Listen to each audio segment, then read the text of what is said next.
And we are live. Welcome to Staking Mondays. My name is Ken, and I'm here with the co-founder of Staking Rewards, Merkel Schmiedel, and we are delighted to welcome today's guest, Sunny Aggarwal, big advocate of Cosmos and the co-founder of Osmosis, the leading AMM for the Cosmos ecosystem. Osmosis Zone is an open-source DeFi platform based on the inter-blockchain communication technology developed for the Cosmos network. Osmosis users can add their tokens to liquidity pools and exchange them on a decentralized exchange. Osmosis IBC technology enables cross-chain transactions. In other words, IBC allows assets to be transferred from one Cosmos blockchain to another. So let's jump right into it today. Please, Sunny, if you could answer the following questions in a very short lightning round format. We'll start you off here, Sunny. So what was your first crypto investment outside of BTC and Ethereum?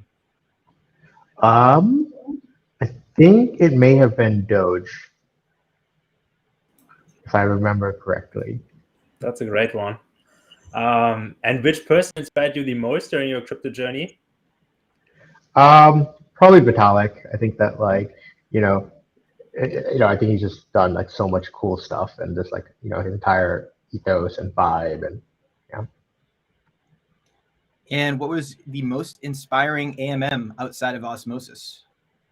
That's interesting. I would say, probably Balancer, because it kind of like a lot of the Osmosis design was inspired by what was sort of a re-implementation of the Balancer protocol. I think as we go on, we're starting to realize that we might have to backtrack from some of the design decisions that Balancer made if we want to explore other routes. But I think that Balancer really just was the first to show that that pop open, hey, look how big the design space of AMMs is. Really cool. Yeah. And how do you stay up to date with crypto and crypto news and markets? Do you have a favorite newsletter or podcast or anything? Twitter. Crypto Twitter, I guess, is probably the best way of keeping up with everything. Do you have a favorite podcast? I guess I would have to shill my own podcast, Epicenter. So we do weekly episodes with guests and stuff, and that's sort of my way. I do it mostly because it's my way of keeping up with everything going on in crypto, instead of otherwise I'd be so focused in on Cosmos and Osmosis stuff. But with Epicenter, every other week I get to learn about NFTs, or what's going on in gaming, or what's going on this other proof of stake chain or something like that. So that's always nice.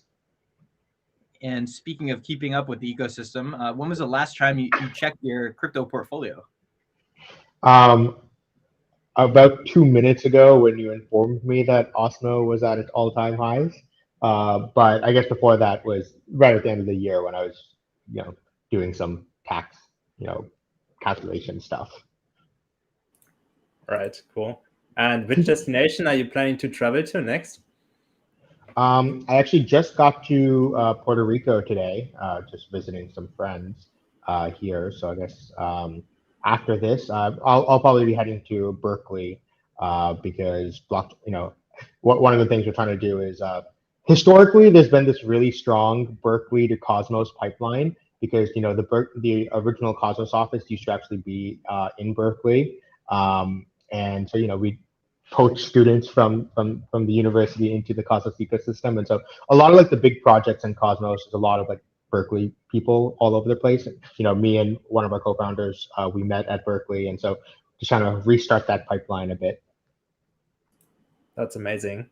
And do you have a New Year's resolution? Any plans for 2020? I think it's to be better at staying on top of my messages and not procrastinating on those, just because the number of platforms on we get messages on is just growing like crazy, and my Telegram and email and Signal and everything. But it's all right, my goal is don't leave any message hanging for more than 2 days. Very cool. Well, thanks for the lightning round questions there, Sunny. Let's get into some more general in-depth questions. And just to remind the audience, if you're watching and you have a question for Sunny, please ask it in the comment section. We'll be sure to address your questions at the end. So now, Sunny, Superfluid Staking will allow Osmo holders to stake and provide liquidity at the same time. Why are you building this as a native feature and not just build an Osmo staking derivative and whitelist that as collateral for the AMM? Yeah, so I think that so I've been working on staking derivatives for a long time. Like I've come up with a lot of designs for them. I do think that staking derivatives, while possible, I think actually do serve like a pretty systemic risk to like proof of stake systems. Proof of stake systems have these unbonding periods and all this kind of stuff like for a reason. They're designed to like provide certain security guarantees and around like long range attacks. And these are they seem often a little bit theoretical for most cases, but once you bring in IBC, which is like this like light client system, it actually the attack surface becomes a lot more tangible, where light client style attacks can actually steal money. And so that's why staking derivatives, by making these staked assets liquid, it kind of undoes the whole security guarantees that proof of stake aims to give. And so superfluid staking was sort of this way that we came up with, was like, hey, how can we still give like 90% of the benefits of something like staking derivatives while preserving the security guarantees that you get from proof of stake. And on top of that, I think just by having it be this like more native thing where it's like, hey, here's my Osmo that is staked and LP'd by this in protocol superfluid thing. I think you end up not splitting your liquidity like you would in like staking derivatives, where like, okay, you don't have to have like a separate, Lido Osmo pool versus Osmo pool, and people just don't treat the Lido Osmo as the same as like the native Osmo. So I think there's a little bit of a mimetic like benefit to like the native assets as well. Does the superfluid staking introduce any other systemic risks potentially to the system? Yeah, for sure. It definitely adds a lot of new like. So when osmosis governance chooses, it has to choose which pools are allowed to be superfluid staked with, because you don't want a situation where. So maybe would it be helpful if I give a little bit of a summary of superfluid staking? Yeah, that would be great. Yeah, sure. So what superfluid staking was this idea that like, hey, we have all this Osmo sitting in liquidity pools on Osmosis, and when you LP, you get back these LP shares, and these LP shares still have economic value, and more importantly, they have Osmo value underneath them, that they are at any time redeemable for a certain amount of Osmo. So if we stake, what if we allowed the chain to allow users to stake their LP shares themselves, and the chain can constantly be recalculating that, saying like, hey, these staked LP shares are actually worth this much Osmo. And as like there's trading on the pool, the amount of Osmo that's backing the LP shares is going up and down. The chain will automatically like revalue those LP shares on some maybe every 5 minutes, maybe every hour. That's still to be decided. Now, governance has to be careful to choose which pools can be superfluid staked, because you don't want to have it such that Osmo paired with shitcoin can be superfluid stake, because if this shitcoin is, let's say a fake coin, that like Sunny coin that I can mint infinite of, then what I could do is I could just mint infinite of that token and sell it all against the pool, and basically make it so that the Osmo in the pool goes to near zero. But there's always going to be this like lag before the chain recognizes that. And more importantly, you have to, it actually does have to like deal with the unbonding period of 2 weeks. And so, you basically have, governance has to be sure to make sure only like tokens that legitimate tokens can be superfluid staked against Osmo. How do you define which tokens are legitimate and which are not? Like where's the bar there? It'll be up to governance, and I think like governance would vote it in, and I think like the bar would basically be like making sure that it's not something whose value would go to zero within will not foreseeably go to zero within a 2-week period. Okay. And talking some about interchain staking as another concept which allows someone to stake tokens across chains. Can you explain that briefly? And how will it interconnect with superfluid staking? Yeah, sure. So interchain staking is a concept of like how do you do staking across multiple chains. And in that, there's different types of interchain staking. So the one that we're kind of focused on is called interfluid staking. And what that is, so let's say, we talked about like, okay, you had these two tokens in a pool. We have Osmo and let's say AKT from the Akash network. And when you superfluid stake that LP share, our chain only cares about the Osmo portion of it.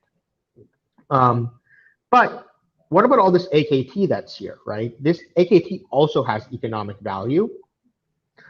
Interfluid staking is a model for basically the Osmosis chain to let the Akash network chain know that like, hey, you guys actually have a bunch of AKT basically superfluid staked on our chain. Would you like it to also count for staking reward, as staked assets for your chain? And if if that validator that they're delegated to on that chain does anything malicious, just let us know over IBC and we'll slash them over here. So what it is it's essentially superfluid staking as a service where as Osmosis builds up liquidity for more of these assets, it can also basically allow these assets, these other chains to still tap into that liquidity to help provide security for their own chains.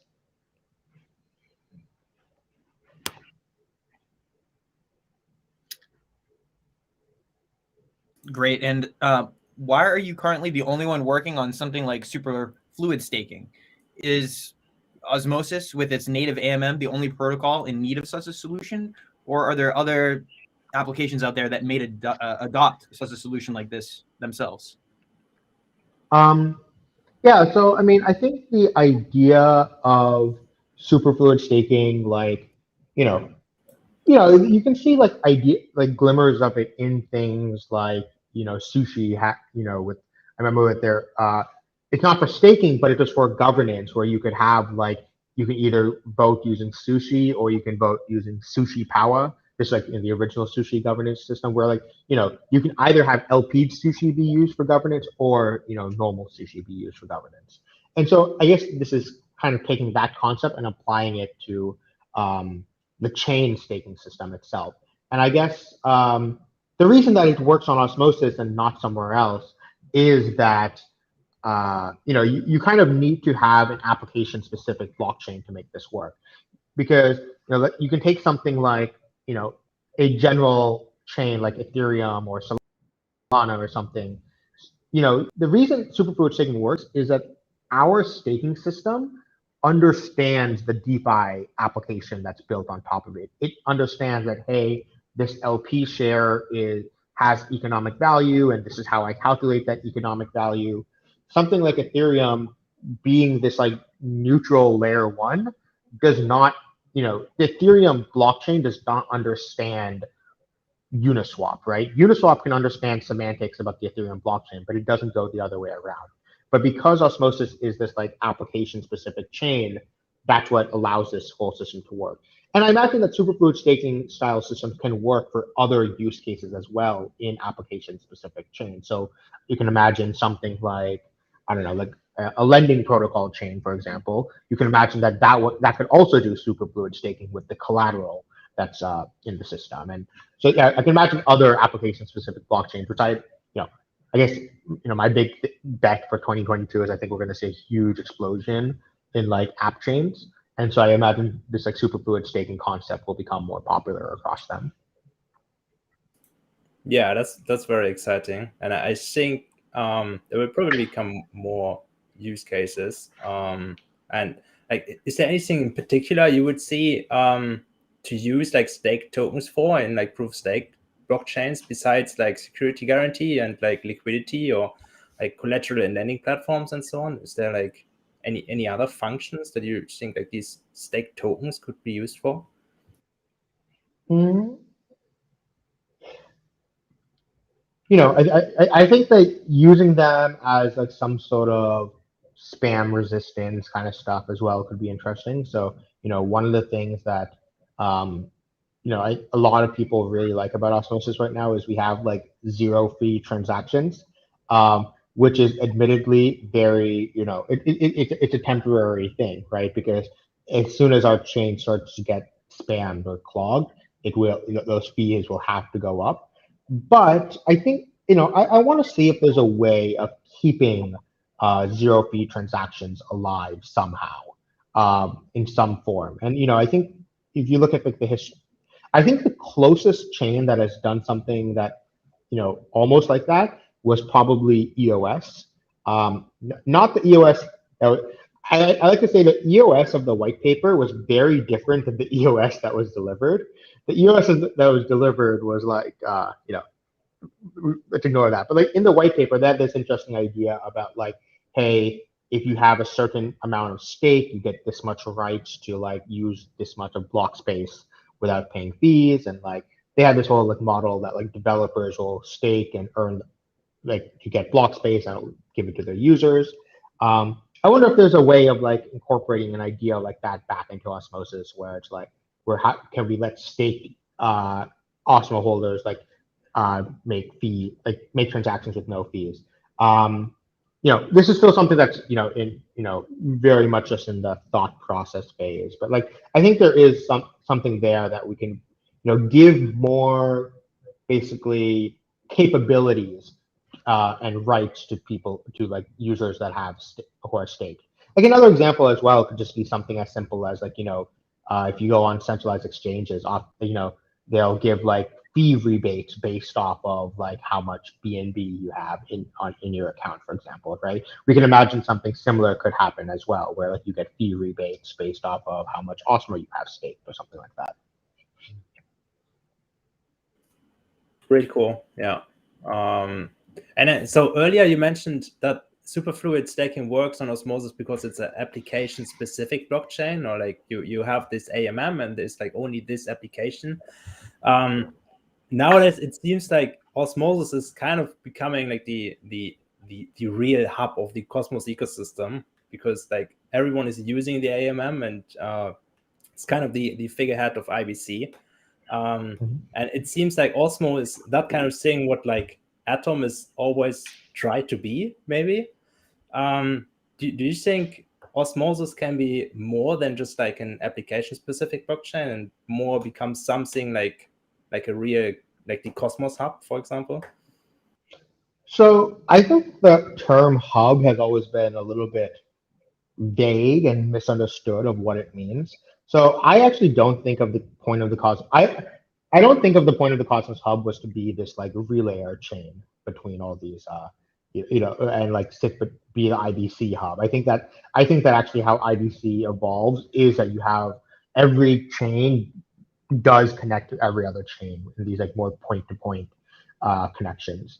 I think that what the Cosmos hub, what it means for it to be a hub is that it is this very high market cap chain that will be able to lease out its security to other chains. So, so I mentioned earlier that there's like different types of interchain staking. Interfluid is like the one that we're focused on, which is saying, hey, other chain, you have your token on our chain, use that. I think that the Cosmos hub really will be focused on like shared security, which is saying that, hey, I have a new chain. I want to launch a new chain, but I don't want to like, I think eventually the process of launching a new chain has to become as easy as deploying a smart contract.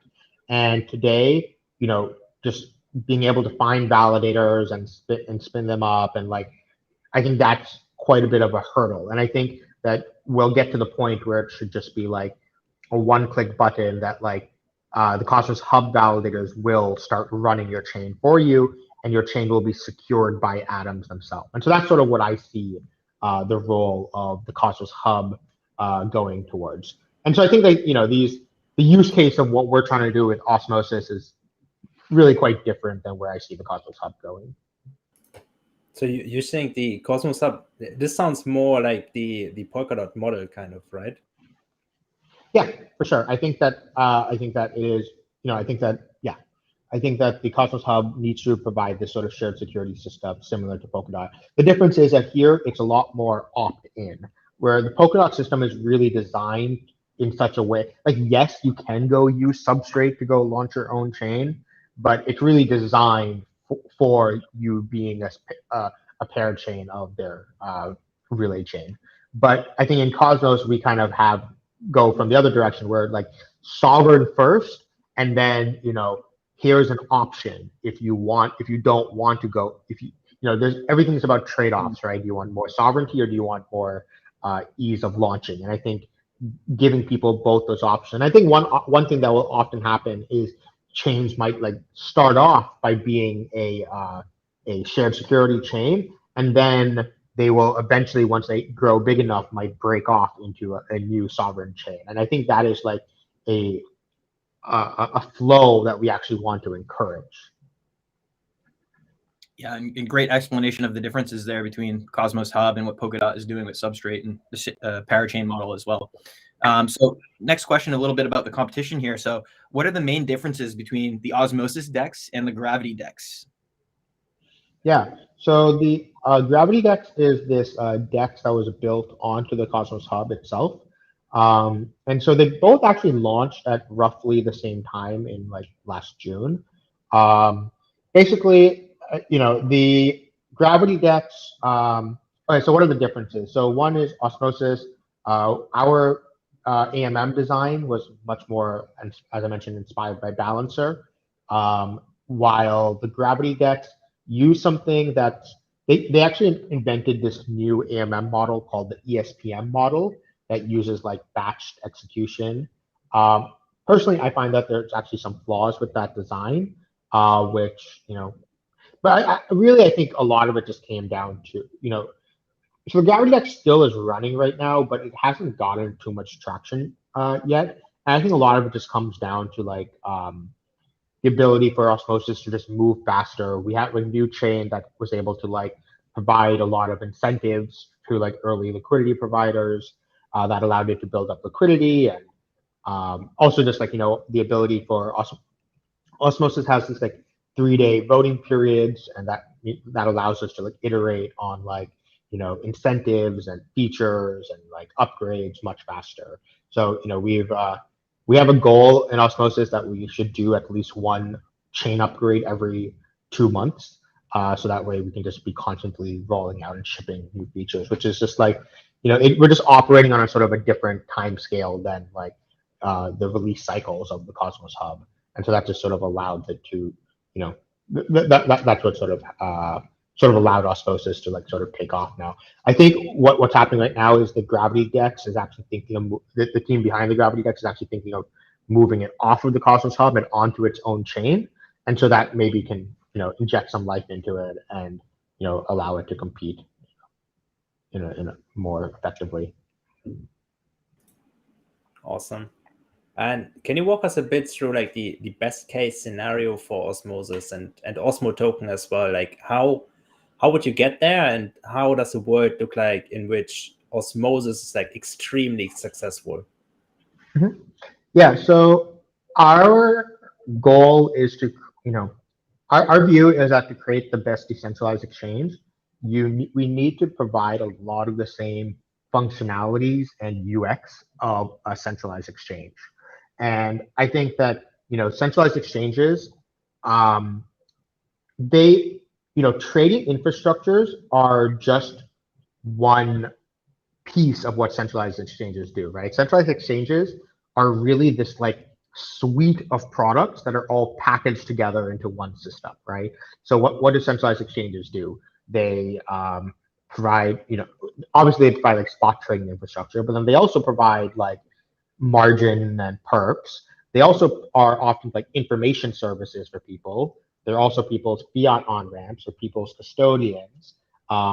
There's this like large suite of products, and that are all tied together in this like single UX. And I think that things like FTX are even starting to get into like NFTs, for example, right? Like I think you need to provide this like sort of super app that becomes, or another one would be, centralized exchanges often are people's staking platform where like they stake on different chains. And that's sort of what we're trying to do with interfluid staking is like, hey, via the Osmosis DEX, you can actually stake on other chains as well. And so like, I think that's kind of where we're going, where we're trying to figure out, okay, what are these like different UX? Obviously, like a decentralized exchange can't provide custody in the same way that a centralized exchange can.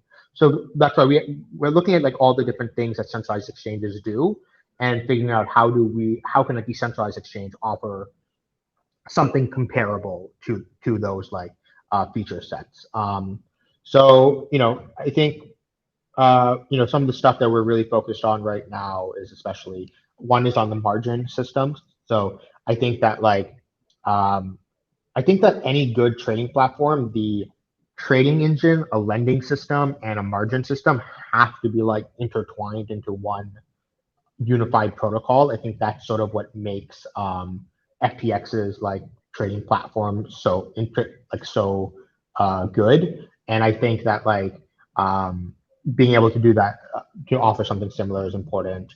And then obviously just working a lot on the UX as well. So we have this goal that like cross-chain UX should be as easy and as similar to like single chain UX as possible. And so I think we're going to see that happen a lot more this year, but there's a lot of work to be done there. Yeah, it seems like decentralized exchanges have come a super long way from even just a year or two ago. So knocking off all these features in centralized exchanges will naturally come next. So a fun question here. I know you're very much a Cosmos bull. Will Cosmos ecosystem absorb the rest of crypto and potentially Bitcoin? Functionality, utilities. Yeah, I mean, it depends on what does the Cosmos ecosystem mean, right? To me, I always thought that Cosmos was this idea of a network of interconnected blockchains. And, obviously today that sounds like obvious. But if you go back like 4 years ago when this like idea first came about, it was actually this like very radical idea that like at the time everyone was like, no, hey, what are you talking about? This Ethereum chain is just gonna have all the applications built on top of it. And we were just like, no, that doesn't really seem to make sense for us. And I think that what we're seeing today with this like explosion of new chains and all these interconnectivity between them, I think is a step towards like what how we see that this is the Cosmos vision playing out. I think sort of the two big questions I think that are from our original thesis that have yet to be seen are, one, are these interoperability protocols going to standardize? So currently, we see between different chains, we have all these like very bespoke bridges. And we kind of created this like single protocol called IBC, inter-blockchain communication, and that's what it is. It's not really a implementation. What it is it's a protocol. It's a series of specs that like anyone can implement, and I know this terminology, this analogy is maybe overused, but it's really like supposed to be like this like TCP/IP stack where hey, it's like TCP/IP is not an implementation; it's rather a spec, and then it's implemented in different OSs that can allow them to talk to each other. And so I think that's what we have an implementation for this in the Cosmos SDK already, but there's people building them in Substrate right now, in Celo, and all these like different protocols. And then you also see things like the layer 0, which is this like bridge protocol, but they're actually using the IBC spec semantics in their own bridge protocol. So I think that's sort of another thing that we'll see is like, hey, will these standardized protocols become more widely adopted? And then the other question, big question to see what will play out is I call this the multi-chain versus the interchain vision. And what that means is multi-chain is like, one thing we're seeing right now primarily is explosion of a lot of L1s that they're like, okay, here's an EVM compatible L1, and then you go get Sushi to go redeploy on all these different chains. And I call this like the multi-chain approach, where it's like, okay, they're sort of all like non-differentiated EVMs that each just have their own little farms and stuff going on. The interchain vision is more one of application specific chains, where I think that eventually that the L1s actually become commoditized, and the value is really in the application layer, because those are what the users interface with. And so I think what's eventually going to happen is the applications are going to decide, like, hey, you know what, I'm going to just go spin up let me go build my own L1, right? I think that, like, for example, Compound has this mentality where they're like, we're not going to redeploy on, they haven't redeployed on any chain other than mainnet Ethereum, because their take is, no, we're going to go build Compound chain and have that be like the place where, connected everywhere else. And that's sort of like, what things like Osmosis and Thorchain and Terra have really like set the groundwork for, of building these like application specific blockchains. Are you familiar with the Fed protocol thesis? And like, do you think, or like, what do you think about it? Which basically says like that the general value accrual in for blockchains will be on the like protocol level, not on the application level, opposed to like in Web 2, where it's like primarily on the application level and not on the protocol level. Yeah, I mean, I think I tweeted a couple weeks ago. I was saying Cosmos is a rejection of the fact protocol thesis. I think that I actually just don't think that's right. I think that L1s generalized L1s become commoditized, and I think the closer you are to the users, that's where value accrues. And what's interesting is like the part of the whole bet that we made with Osmosis was this bet around vertical integration, where I think that like a fully vertically integrated system will be able to like, iterate faster, or not faster, but like iterate, do more interesting things. So Osmosis, like other DEXs, for example, they can control the application layer. We control the application layer. We have our own front end, but we also control the blockchain itself. And our team also actually maintains the Kepler wallet, which is the main wallet used in the Cosmos ecosystem. So having this entire stack all the way up from the wallet all the way down to the blockchain itself, I think that allows us to ship new things very quickly. For example, one of the things that Osmosis started off with was a lot of focus on privacy related stuff. So like, especially on front running resistance. And I think to like make that work, there's actually changes you need to do down at like the blockchain layer. We have to add new cryptography and things like that.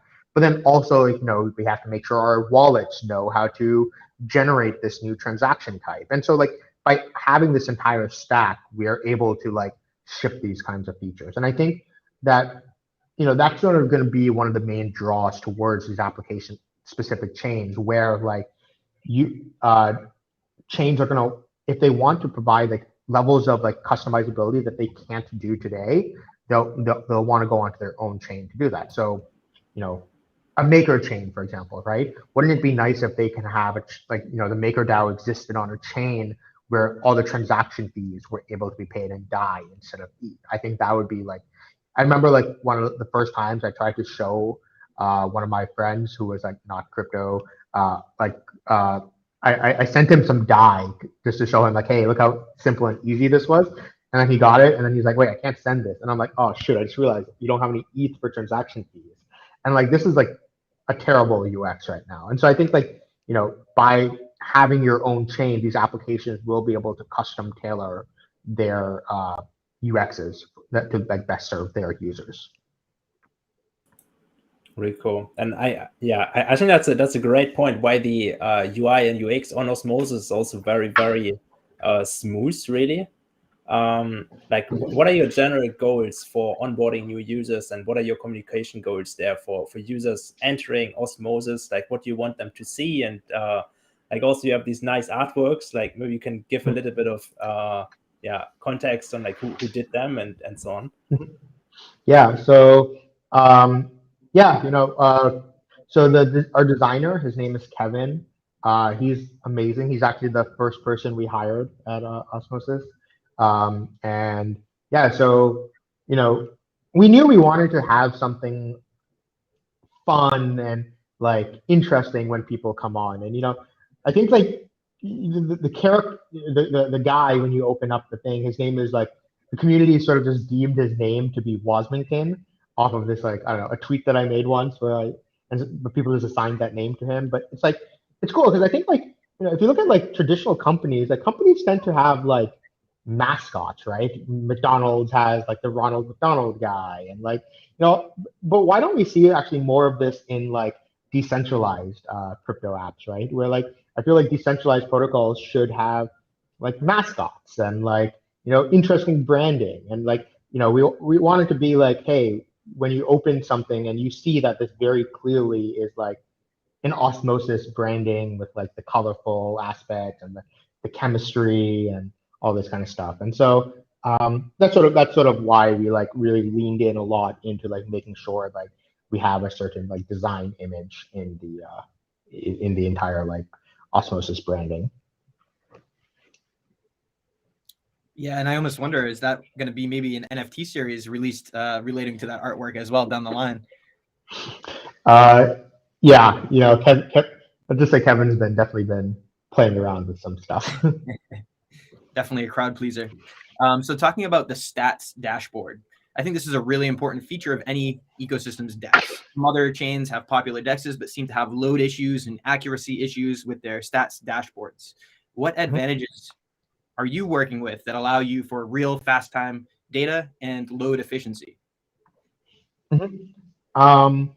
So I mean, I honestly, I think the biggest benefit that we have is just the people. So there's a team. So basically, we actually have a full, once again, our view of, centralized exchanges offer a lot of things, and so we actually have a full in-house data team of like 3 people, and like we're just like constantly churning out different APIs to like serve data for like integrations into different things. So for example, like one of the I know one of the big things that we had was like, it was really hard, like, for CoinGecko, for example, right? Like we spent a lot of time working with the CoinGecko team to make sure that like they're able to consume our APIs and serve as a price feed into that. So that way, a new Cosmos chain that's launching just has to integrate into Osmosis, and now you suddenly have a price feed that CoinGecko accepts.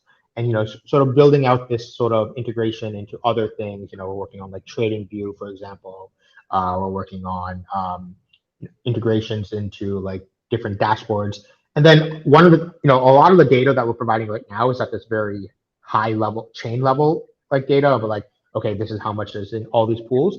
The next big thing that will be coming out is more user specific dashboards. So we want the ability for users to be able to like see, okay, here's my LP positions, here's my rewards I've earned, here's the impermanence loss I've had over the last, my staking period and stuff like this.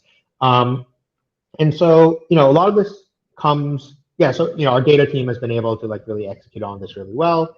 The Cosmos software stack, I think, has, what's nice is that because it's its own software stack, we are able to go in and like change how it works in order to improve how easy it is to query data off of it. So like an example would be something like, something like the graph, which is actually this like separate protocol on Ethereum. We can actually provide a lot of like similar indexing style stuff into like the core software itself. And so, I will admit that the Cosmos stack actually has a long way to go, especially on this like performance and like node querying stuff. But as do most chains. But the nice thing is that we actually have the a path to actually like fix that.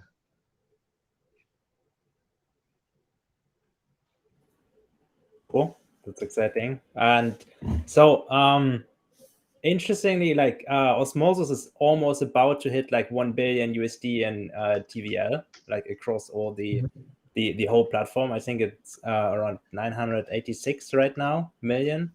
Can you walk us a little bit through like what contributed to the success and like to the usage and general adoption of Osmosis, and also like, yeah, is there any other things like other DEXs or other projects could learn from you, for example? Like, what are the things that you've done right?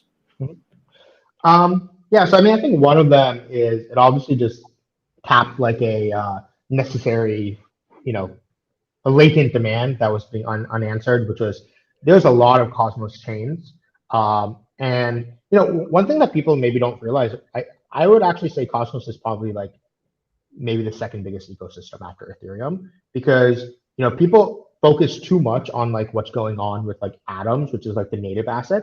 But if you actually look at like if you go onto CoinGecko and look at like the top 200 assets by market cap, Cosmos, there's like, I think at least 10, 15 of them are Cosmos assets. And like, once again, I think this is more evidence that Cosmos is this like rejection of the fact protocol thesis, where like, hey, look, all these application chains have been able to accrue like a lot of value within the Cosmos ecosystem. And so, but a lot of these chains had a lot of trouble getting listed on centralized exchanges, right? Because centralized exchanges, like it's not as easy as adding an ERC20, right? It's they actually have to run a lot more infrastructure, run new nodes, all this kind of stuff. And so I think there actually already was all this like interesting assets and liquidity that was just like looking to find a home in Cosmos. And so by being that like first AMM, or that first DEX that provided that, I think that was a big part of it. And then I think the other big thing was just having a lot of way for users to get involved early with incentives and things like that, where we actually didn't have any, we never raised money for Osmosis or anything. Luckily we were able to fund it all using we had a validator called Sika, and so that we had some recurring revenue from that. We basically took that revenue and just put it into Osmosis development.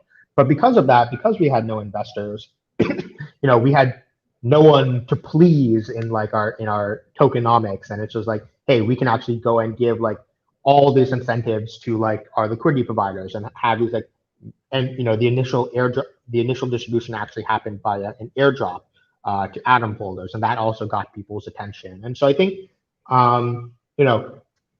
interesting like tokenomic designs and like definitely contribute a lot to like the success of the bootstrapping phase of the project. Yeah, very interesting. The airdrop to Atom holders, where you could potentially bring in other users that may not have already been knowing or interested in the platform, but they're holding Atom, so it's easy for them to understand what you're trying to do. So final question here before we lead into some of the community questions, and there are some great community questions to ask. Can you walk us through a bit about the Q1 roadmap for Osmosis, and what are the next big milestones that you want to achieve? Yeah, sure. So I think think the Osmosis Zone Twitter account tweeted like 2 days ago about like I guess sort of the big things coming up on Osmosis in the next couple months. So I think we had 5 of them that we listed there. One was the Superfluid Staking, which we already talked about. The other is Ethereum integration, and so what that means is the Cosmos Gravity Bridge, which is like the bridge from Cosmos chains to Ethereum, just went live recently, and we'll be integrating that pretty soon. The main thing that we want is actually, there's a certain UX that we want where we're actually making it so that users who come in from Ethereum will be able to continue using their MetaMask wallet with the Osmosis chain. So this is like something that, once again, we're able to do because custom blockchain, where we basically added the ability, Cosmos signature formats and stuff are different than what's on Ethereum, but we just went and modified our chain to actually accept Ethereum signature formats as well. And so now you can sign things using MetaMask. I think eventually users should probably switch to Kepler to get the best like full UX. But it's a nice like onboarding step where it's like, hey, come over, make your first few transactions using MetaMask, and then switch to Kepler when you're ready. So that's number 2. Number 3 was stable swap. So I think that once that Ethereum integration happens, I think one of the biggest a big market that we want to capture is the stable swap between UST and Ethereum stablecoins, because there is UST on like Curve, for example, but there's only about $30 million of like UST liquidity on over there. Meanwhile, on Osmosis, there's already like I think $50 to $60 million of UST liquidity, and that's only on the vol pairs. I think that like having a stable pair between UST and Ethereum stablecoins will be a big usage for Osmosis. What was number 4? I forgot what number 4 was. Number 5 was CosmWasm. So CosmWasm is basically, it's like the smart contracting platform that was built for the Cosmos SDK. And it's one of the most popular smart contracting systems. It's what's used in Terra, and so that entire ecosystem is built using the CosmWasm system. And so the team that actually built CosmWasm, they're called Confio. They're actually going to be working with us to integrate CosmWasm into Osmosis, and actually a custom version of CosmWasm that one integrates very well with like the actual AMM and DEX of Osmosis, and then 2, it's actually going to be sort of more permissioned, where deployments are not going to be. It's not so the goal of Osmosis isn't to become a generalized smart contracting chain, but rather have a permissioned way where like particular we don't want random NFT or Dogcoin or something to be deployed onto Osmosis. But like if people are building something that is like very related to and like complementary to the core product. So for example, if people are building a yield aggregator, that helps people, or liquidity management tooling that helps people manage like liquidity across different pools, or I know the like the leverage kind of stuff that we were talking about, and like so like this kind of we want to enable like people to build these sort of complementary protocols on top of Osmosis. Yes, the comments are saying LBP 2.0. Yeah, that was it last one. So LBP 2.0 was this. We currently LBPs are this like way of, it's like a bootstrapping system that acts as like a price discovery system for like new chains that want to like launch a token. We kind of copied the model from Balancer, and I think that model, while it works, I think it leaves a lot to be desired. And so we actually sort of are working on a new model of doing LBPs, and so that should be hopefully landing as well in the next couple months. Yeah, certainly a lot to be excited for here. I think anyone that is interested in the Osmosis project is definitely going to be rewarded in the coming year. So getting into some of these community questions, we have the first one from Dude Guy, and he wants to know, what is your favorite Cosmos SDK chain outside of Osmosis? Am I muted? Okay. So my favorite Cosmos SDK chain outside of Osmosis. That is a great question. I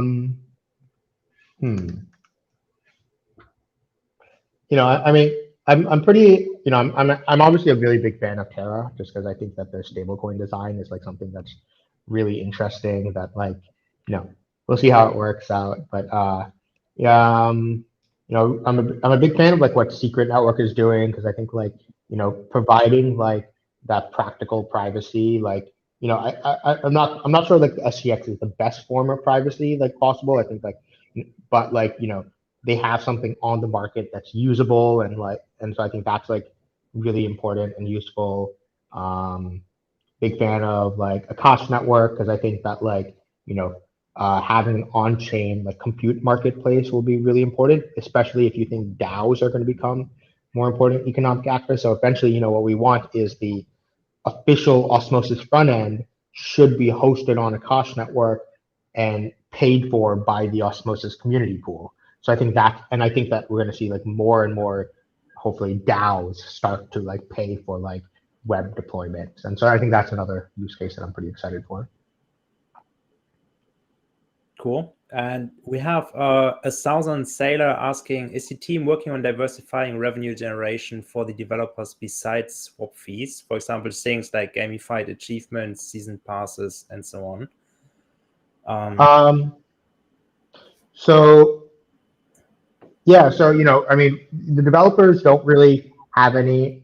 We don't have any plans on diversifying revenue for the development team. The development team is a nonprofit. It's a foundation, and so I think anything we do will be focused on like potentially more new like models for like what the Osmo token can be used for. And so, but yeah, things like gamification and things like that, I think is definitely something, I think we're looking into as well.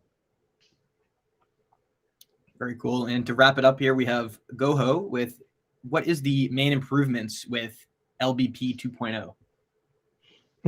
So LBP, the current version from Balancer, how it works is it uses an AMM pool and it uses the weight change system of Balancer style pools. And effectively what it does is it starts the price off really high and then it like decreases the price over a certain amount of time until it like, and what that does is it like, people can start buying at whatever price they think is right.